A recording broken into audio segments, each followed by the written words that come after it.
अब तक आप समझ गए होंगे कि भारत और चीन के सामरिक संबंध कैसे हैं। जिन जिन देशों से भारत की दोस्ती रही है, उन देशों से चीन में बीच में टांग अड़ाकर संबंधों को भारत के लिए खराब करने की कोशिश की है। वैसे ही एक तरफ हिंदुस्तान अफगानिस्तान को तालिबान के चंगुल से बचाना चाहता है, तो दूसरी तरफ चीन तालिबान से हाथ मिलाकर अफगानिस्तान के संसाधनों को लूटने की मंशा रखता है।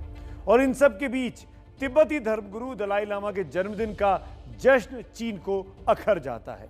पीएम मोदी की दी बधाई चीन को नश्तर की तरह चुभ गई है और इसका नतीजा यह है कि चीन अब घुसपैठ करने की भारत में फिर से कोशिश कर रहा है। अब बात बात पर चीन को मिर्ची लगती है तो कोई क्या कर सकता है।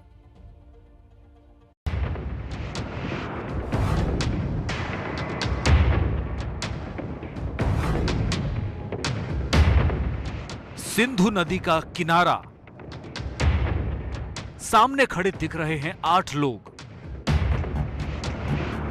2 लाल झंडे लिए और इनमें से 5 लोगों ने एक बैनर पकड़ रखा है। दूर खड़ी दिख रही हैं 5 गाड़ियां। तिब्बती नेता कोंचोक स्टेंजिन ने यह वीडियो ट्विटर पर पोस्ट करके दावा किया है कि ये चीन के सैनिक हैं और इलाका है पूर्वी लद्दाख का। एलएसी की हद लांघकर चीन के सैनिक डेमचौक से लगभग 30 किलोमीटर दूर कोयुल के पास डोलेटेंगो में आ गए थे।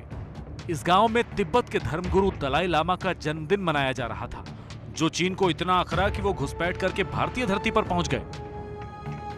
बताया जा रहा है कि सिंधु नदी के साथ चलने वाली एलएसी को लांघकर ये चीनी सैनिक आधे घंटे तक हिंदुस्तान की धरती पर रहे।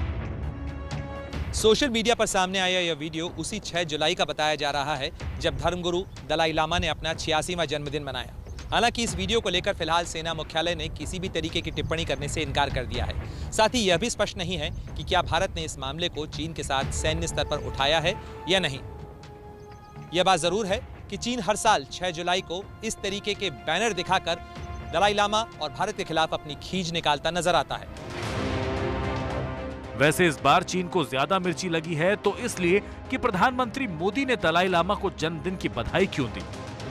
साथ ही वो इस बात से भी परेशान हो सकता है कि 5 दिन पहले उसकी कम्युनिस्ट पार्टी के 100 साल पूरे होने पर एक भी बधाई नहीं मिली।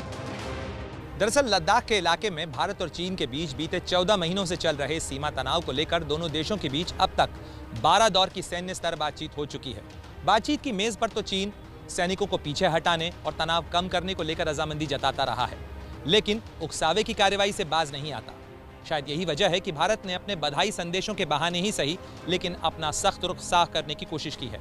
बीते दिनों प्रधानमंत्री नरेंद्र मोदी ने दलाई लामा को जन्मदिन पर बधाई देने के साथ साथ वियतनाम में कम्युनिस्ट पार्टी नेता फाम मिन चिन को प्रधानमंत्री बनने पर बधाई संदेश दिया, लेकिन अपने 100 साल पूरे कर रही चीनी कम्युनिस्ट पार्टी को किसी तरीके का बधाई संदेश अब तक भारत सरकार ने नहीं भेजा है।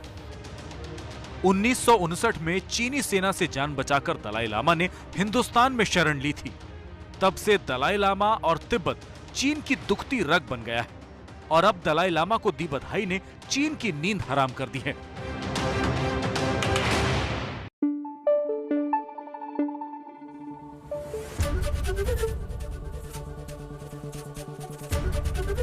एबीपी न्यूज आपको रखे आगे।